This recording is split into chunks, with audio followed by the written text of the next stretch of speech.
السلام علیکم، اردو ریک پر خوش آمدید۔ آگے بڑھنے سے پہلے ہمارے چینل اردو ریک کو سبسکرائب کر دیں اور مزید اپڈیٹس کے لیے بیل نوٹیفیکیشن بھی آن کر دیں۔ یہ عصر کے بعد کا وقت تھا اور ہم چاروں عورتیں ہمیشہ کی طرح خالہ زبیدہ کے گھر جمع تھیں۔ زبیدہ خالہ کے گھر داخل ہوتے ہی سب سے پہلے ایک بڑا سا آنگن آتا تھا جس میں ایک بڑا سا چھتری نما پیڑ تھا۔ پھر سامنے 4 کمرے تھے اور ان چاروں کمروں کے درمیان میں سے ایک چھوٹی سی راہداری گزرتی تھی جو پچھلے آنگن میں جاتی تھی۔ زبیدہ خالہ کا کچن بھی پچھلے ہی آنگن میں تھا۔ کچن میں سے آتی بریانی اور سموسوں کی خوشبو نے پورا آنگن مہکا دیا تھا۔ سبھی اپنی اپنی باتوں میں لگی ہوئی تھی جبکہ لیلا خالہ کی مدد کروانے کے لیے کچن میں موجود تھی۔ وہ ہمیشہ خالہ کے ساتھ کھانا بنانے میں مدد کرتی تھی۔ سچ تو یہ ہے کہ خالہ اور لیلا کے ہاتھ جیسا کھانا ہم تینوں نہیں بنا پاتے، اس لیے ایک دن ہم جان بوجھ کر خود بھی کچن میں نہ جاتی تھی۔ پھر کچھ ہی دیر بعد دونوں بریانی، رائتہ اور سموسے لیے آنگن میں آ گئی۔ ابھی پہلا سموسا اٹھایا ہی تھا کہ شمائلہ بول پڑی، سچ بتاؤں تو تمہارے ہاتھ کا سموسا اور میری ساس کی باتیں دونوں ایک جیسے ہی تیکھے اور کرنچی ہیں، اور میں دونوں کا ہی مزہ لیتی ہوں۔ سموسا پیٹ میں اور ساس کی باتیں ہوا میں۔ اتنا کہتے ہی شمائلہ نے کہکہا لگایا۔ ساس کی بلا وجہ کی روک ٹوک شمائلہ کو قدرے بری لگتی تھی، اس لیے وہ مذاق مذاق میں زیادہ تر جملے اپنی ساس پر ہی کہتی تھی۔ جیسے ہی میں کچھ کہنے لگی تو شمائلہ دوبارہ سے بول پڑی، آصفہ تمہاری جیسی میں صابر نہیں ہوں، ہر بات کیسے ہضم ہو سکتی ہے میں تو نہیں کر سکتی۔ لیلا ایسی باتوں میں کم ہی مداخلت کرتی تھی لیکن زبیدہ خالہ نے ضرور لقمہ دیا، ہر بات دبائی تو نہیں جا سکتی، بس اس بات کا خیال رکھنا چاہیے کہ روانی میں کچھ ایسا نہ کہہ جائے جو تمہاری ذات کے لیے برا ہو یا مشکل پیدا کرے۔ کبھی کبھی بھرم بھی اچھے ہوتے ہیں۔ اس بات سے تو میں بھی اتفاق کروں گی، بھرم وہ چیز ہے جو ایک شیشے سے تراشے ہوئے محل کی طرح نازک ہوتے ہیں جو جب تک کھڑے رہیں تب تک لوگوں کی نظریں جھکی رہتی ہیں۔ لیلا نے اپنے فلسفیانہ انداز میں زبیدہ خالہ کی ہاں میں ہاں ملائی، جس کا آخری جملہ زبیدہ خالہ نے مکمل کر دیا۔ بہت عقل مندی کی بات کہی لیلا۔ بھرم ایک حفاظتی خول کی مانند ہوتا ہے، اس میں دراڑ آ جائے تو پہلے تو نظریں بدلتی ہیں، پھر لوگ اپنی باتوں کے تیروں سے چھلنی کر دیتے ہیں۔ اس بات پر سیما کا چہرہ اتر سا گیا اور وہ دکھی سے انداز میں کہنے لگی، صحیح کہا، میرے شوہر نے لاکھوں کی پینشن، کاروبار اور بہت کچھ چھوڑا، لیکن وہ جو ایک شوہر کے ہونے کا بھرم تھا، یعنی لوگوں کو ڈر ہوتا تھا ان کے ہوتے ہوئے، کوئی بھی کچھ بھی بات کرتے ہوئے سوچتا تھا، سمجھتا تھا، کوئی انگلی نہیں اٹھا پاتا تھا، لیکن اب تو ایسا لگتا ہے جیسے لوگوں کی نظریں میرے ہی تعاقب میں لگی ہوئی ہیں۔ سیما کا شوہر 6 سال پہلے ہی فوت ہو گیا تھا۔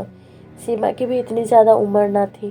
سیما کے 2 ہی بچے تھے، بڑا بیٹا 7 سال کا تھا اور چھوٹا بیٹا 5 سال کا تھا جب سیما کے شوہر کی وفات ہوئی، لیکن وفات کے بعد سے لوگوں نے سیما کا جینا حرام کر دیا۔ تبھی سیما نے اپنی بات جاری رکھتے ہوئے کہا، میں ڈھنگ کا پہن لوں تو تب لوگوں کو مسئلہ ہوتا ہے، اچھا نہ پہنوں تو تب لوگوں کو مسئلہ ہوتا ہے کہ لاکھوں چھوڑ کے گیا، نہ جانے یہ جوڑ جوڑ کے کیا کرنے کی کوشش کرتی ہے۔ کبھی کبھی تو دل میں آتا ہے کہ کسی دربار کے باہر بیٹھ جاؤں کٹورا لے کر، تاکہ آتے جاتے یہ لوگ جب مجھے دیکھیں گرمی میں ایسے کپڑے پہنے ہوئے جو کہ سردیوں کے ہوں اور سردیوں میں ٹھنڈ میں ٹھٹھرتے ہوئے، تو یہ لوگ مجھ پہ ترس کھا سکیں اور یہ کہہ سکیں کہ ہائے بیچاری کے پاس تو پہننے کو ڈھنگ کا کپڑا تک نہیں ہے۔ زبیدہ خالہ سیما کو حوصلہ دینے لگی، سیما یہی دنیا داری ہے۔ اتنے میں بول پڑی، دوسروں کا جینا حرام کرنا یہ دنیا داری ہے؟ لیکن جو بھی کہو، بات تو یہ سچ ہے کہ شوہر کا ہونا ہی کافی ہے، لوگوں کی چلتی زبانوں کو تالا لگ جاتا ہے۔ خالہ شوہر کے ہونے کا بھرم اچھے اچھوں کو چپ کرا دیتا ہے، جیسے ہی یہ چادر ہٹتی ہے تو لوگ بنا چھت کے سڑک پر کھڑی بے سہارا عورت سمجھ کر کتوں کی طرح ادھر ادھر آتے جاتے بھونکتے رہتے ہیں۔ لیلا میری بات پر کچھ سمجھنے کے انداز میں ہاں میں سر ہلانے لگی، تبھی شمائلہ دوبارہ سے بول اٹھی، اور بدقسمتی تو یہ ہے کہ ان میں سے عورتیں سب سے آگے ہوتی ہیں، یعنی جتنی بھی باتیں ہوتی ہیں، جتنی بھی انگلیاں اٹھائی جاتی ہیں، وہ ساری عورتیں ہی اٹھانے والی ہوتی ہیں، یعنی عورتوں نے ہی عورتوں کا جینا حرام کر رکھا ہوا ہے۔ مجھے تو یہ سمجھ نہیں آتا وہ کچھ بھی بولنے سے پہلے یہ کیوں نہیں سوچتی کہ وہ خود بھی تو عورتیں ہیں، وہ کیسے سوچ سکتی ہیں؟ اس وقت تو وہ صرف دنیا بن کر بات کرتی ہیں، وہ یہ سچ بھول جاتی ہیں کہ وہ عورتیں ہیں۔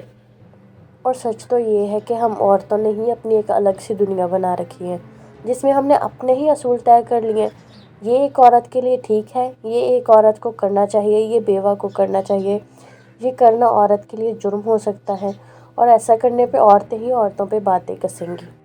زبیدہ خالہ کے جواب سے شمائلہ تو بہت خوش ہو گئی، کیونکہ اس پہ سب سے زیادہ جملے اس کی ساس ہی کستی ہے۔ لیکن زبیدہ خالہ، میں تو یہی کہوں گی کہ جب ہمارا رب یہ کہہ رہا ہے کہ وہ وقت کے ساتھ بچھڑوں کا دکھ اور غم خود دور کرتا ہے تاکہ ہم اپنی زندگی گزار سکیں، ایک ہی جگہ نہ رک جائیں اور جانے والے کے غم میں اپنی زندگی نہ کھو دیں، یعنی اس کے پیچھے مر نہ جائیں۔ لیلا کے جواب پہ سمیہ نے اپنا لقمہ دیا۔ جو بھی ہو، رات ڈھلے ہی سے ہی تمہارا شوہر گھر تو آ جاتا ہے نا، کسی کو جرت تو نہیں ہوتی کہ وہ تم سے کچھ کہہ سکے، وہ یہ کہہ سکے کہ تم نئے کپڑے کیوں پہن رہی ہو، تم کس کے لیے سنور رہی ہو، تم کہاں آ جا رہی ہو۔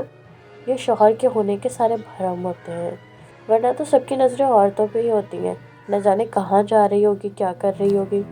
سیما جو ایک عرصے سے سنی سنی سی رہتی تھی، جل بھن کر لیلا کو سنانے لگی۔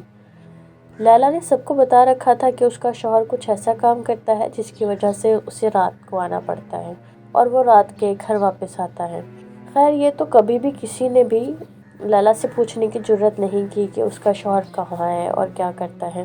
ہاں، مگر رات کے وقت چھت پر ٹہلتے ہوئے لیلا کے شوہر کو لوگ ضرور دیکھتے تھے، جس کی وجہ سے ان کو معلوم تھا کہ اس کا شوہر رات کے وقت تو گھر آ ہی جاتا ہے۔ دوسری طرف سیما تھی، جو بیچاری بیوہ ہونے کے بعد مجرموں جیسی زندگی گزار رہی تھی۔ کوئی سیما کی بات کا برا نہ مان لے، یہ سوچ کر مجھے پچھلے دنوں کا ایک قصہ سنانا پڑا۔ اب پچھلے ہی دنوں وہ ایک شادی کی تقریب میں ہمارے ساتھ جانے لگی، تو میری ضد پر اسے اچھا سا پستے رنگ کا میں نے جوڑا پہننے کو کہا اور ایک سادی سی بالیاں، جس کے ساتھ اس نے انگوٹھی اور سونے کے کنگن پہن لیے۔ یہ سب پہننے کے بعد بھی وہ مجھے سونی سونی سی لگی، تو میں نے ہلکا سا کاجل اور لپسٹک اس کو لگا دی۔ جیسے ہی ہم ہال میں داخل ہوئے تو سب کی نظروں کا مرکز سیما بنی رہی، اس لیے نہیں کہ ماشاءاللہ سے وہ پیاری لگ رہی ہے، اور نہ ہی لوگ یہ سوچ رہے تھے کہ بہادر بچی ہے، اجڑے حلیے میں دکھی دکھی نہیں پھرتی، تاکہ بچوں پر برا اثر نہ ہو۔ ورنہ بچے ماں کو دیکھ کر کیا سوچیں گے کہ امی ہر وقت پریشان ہے، تو وہ خود بھی اس غم سے باہر نہ نکل پائیں گے اور اپنی زندگی میں وہیں رک جائیں گے۔ بلکہ وہ تو اس لیے دیکھ رہے تھے کہ یہ ایک بیوہ ہے اور اس نے کیا پہن رکھا ہے۔ ایک خاتون کے الفاظ تو یہ تھے، اے ہائے، یہ تو سپور کی گھر والی ہے نا، جو ابھی مر گیا تھا۔ ان کے مطابق 6 سال پہلے مرا ہوا آدمی ابھی مرا ہے، جیسے ابھی کل ہی اس کی تدفین ہو کر ہٹی ہو۔ پھر اس نے اپنی بات جاری رکھی، یہ اس نے کیا پہن رکھا ہے، کیسے سہاگنوں جیسے حلیے میں یہ تو آئی ہے۔ تو تبھی پاس کھڑی دوسری عورتوں نے بھی کچہری لگا دی، وہ بھی کیوں کچھ کہنے سے پیچھے رہتی۔ واہ، کیسے بن ٹھن کے آئی ہے، لپسٹک بھی لگا رکھی ہے، اس کے چہرے سے تو ذرا نہیں لگتا کہ اس کو کوئی غم بھی ہوگا۔ اور تبھی تیسری عورت نے بھی اپنا لقمہ دے ہی ڈالا، اسے کیا غم مرنے والے کا، فرق پڑے تو اس کے بہن بھائیوں یا ماں باپ کو پڑے، اس کی تو عیش ہو گئی، لاکھوں چھوڑ کے کیا ہے پیچھے۔ اتنے زبانیں تھی جو صرف نقص بینی کر رہی تھی، لیکن کسی نے بھی یہ نہ سوچا کہ وہ اپنے دکھ سکھ کی بات کس سے کرتی ہوگی۔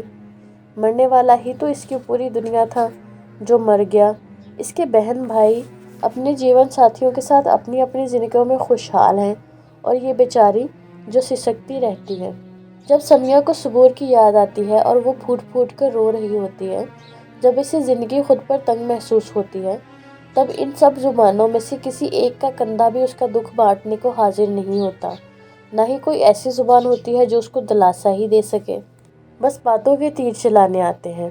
عورتیں خود ہی طے کر لیتی ہیں کہ دوسری عورت کو کیسے رہنا چاہیے اور اسے جینے کا حق بھی ہے یا نہیں۔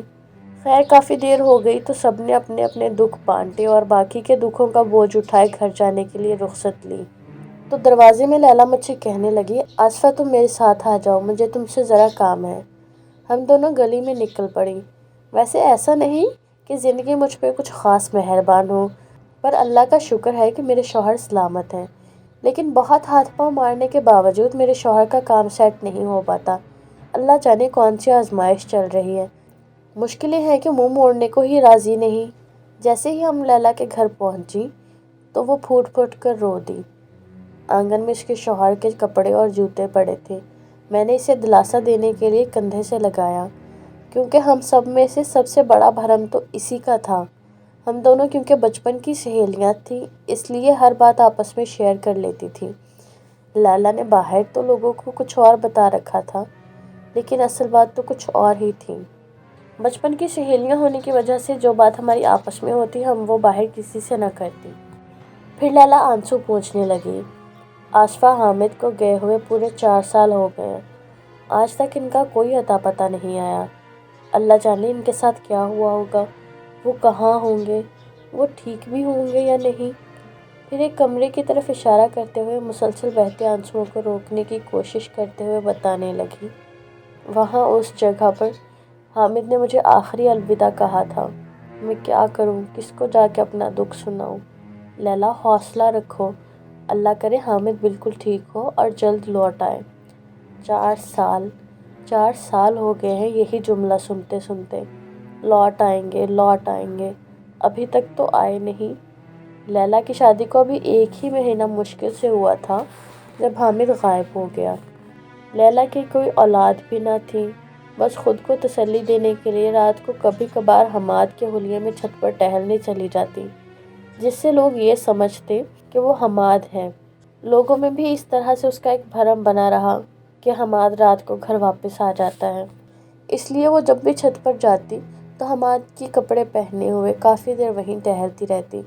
ایک وجہ یہ تھی کہ لوگ یہ سمجھے کہ حماد گھر آیا ہوا ہے، اور دوسری وجہ یہ تھی کہ وہ اپنے دکھوں کا بوجھ اٹھائے اٹھائے تھک جاتی تھی، ایسے ہی اپنے خیالوں کی دنیا میں جیتی رہتی۔